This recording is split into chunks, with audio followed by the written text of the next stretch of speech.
The honourable member from Thornhill. We already know that the Prime Minister is not worth the cost, and after 8 years, this Prime Minister is no longer even listening to Canadians. A 23% carbon tax hike in the face of Canadians who can't afford to eat. Yesterday, this House passed a Conservative common sense motion calling on him to convene an emergency televised carbon tax meeting with all 14 premiers.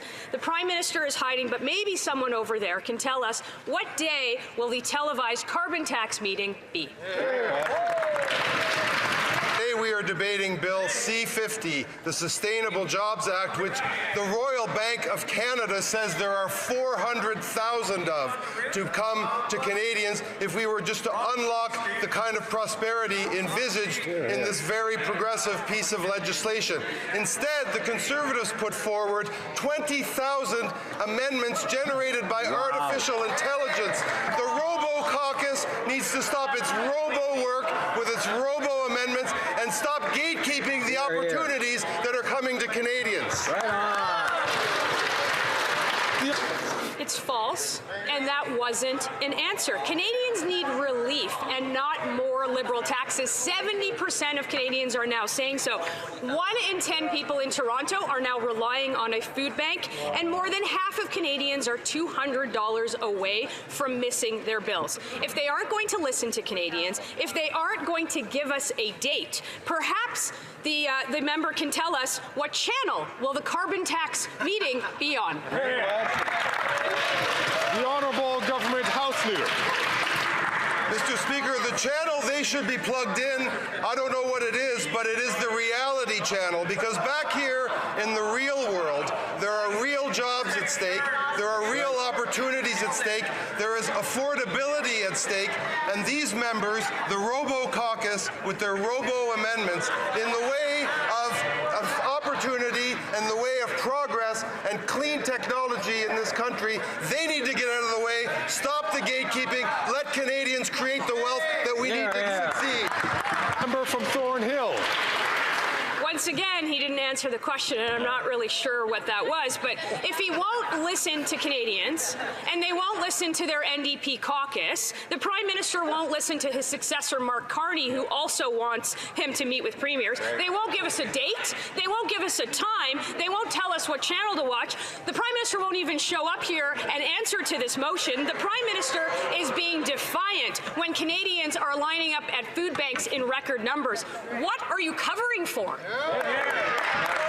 Board. Mr. Speaker, the Prime Minister has repeatedly said he is all ears. If there is a better plan, put it on the table.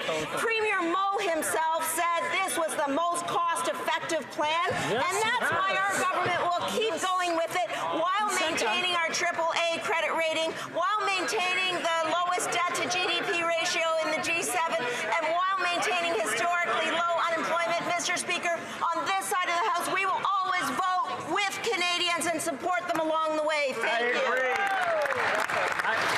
Mr. Speaker, the Prime Minister is just not worth the cost, and now his carbon tax scheme is completely falling apart. First, his own budget watchdog proved conclusively that most Canadians are worse off even with the rebate. Then he was humiliated into granting a partial carve-out because his Liberal MPs were sick of the backlash they were getting from their voters. And now a majority of premiers are demanding an emergency carbon tax conference to put forward better ideas than his punishing tax. If he's so sure that his carbon tax is so good, then why doesn't he just sit down and listen to the Premier?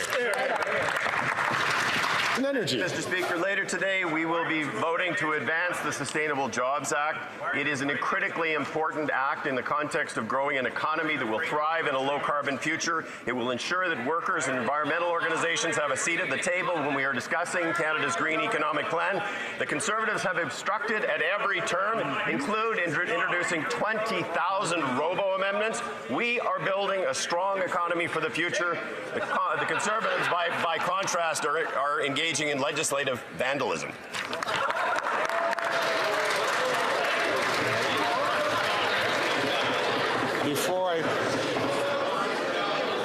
Before I pass on the floor to the honourable member from Regina Capella, I'll ask all members, please only the members who are recognized by the Speaker, to to let their opinions be known.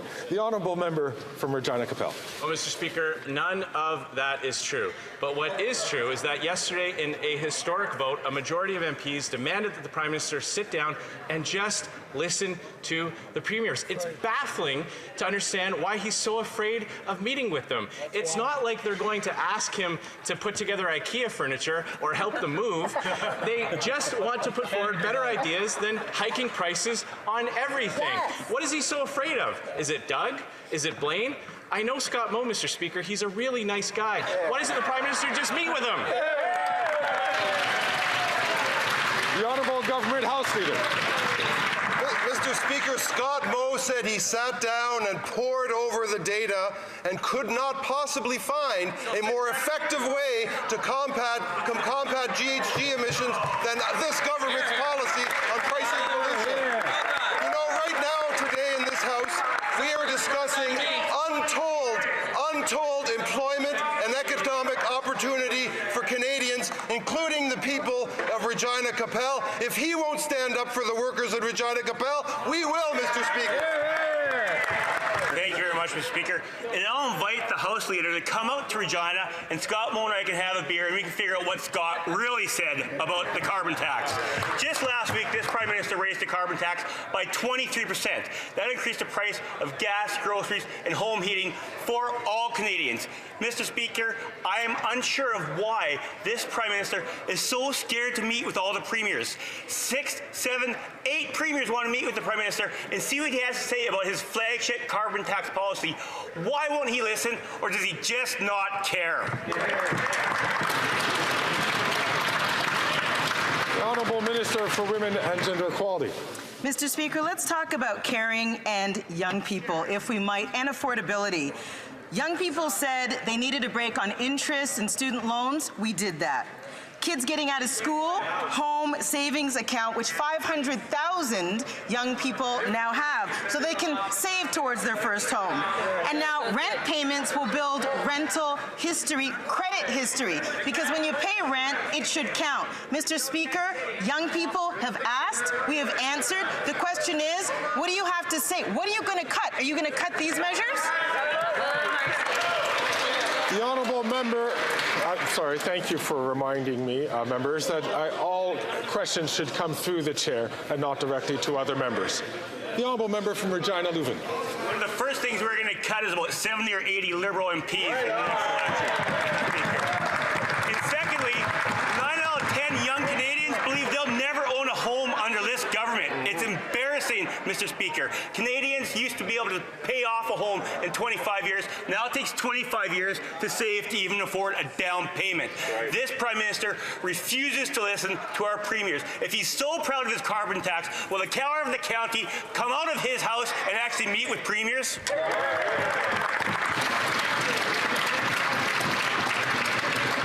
I'd like to remind all members and as the Speaker has made this point before, it's important not to call into question any member's courage. The Honourable Minister for Seniors, Labour and Seniors. I think, Mr. Speaker, on this issue, it is very important to list the constituents. I'd like to quote Danielle from Foothills. She said, "I do my family's taxes, so I know we got $850. We get an extra little bump for me and my husband because we live in a rural environment. And when I go back and I look at what I spent last year in carbon taxes because I was working from home, I wasn't commuting, my gas bills were way down, and even the amount of tax that I paid on my home heating bills were principally natural gas for where I live. I would say that I probably ended up better off with that transfer." We should listen to constituents like Danielle of Foothills, Alberta. Thank you very much, Mr. Speaker.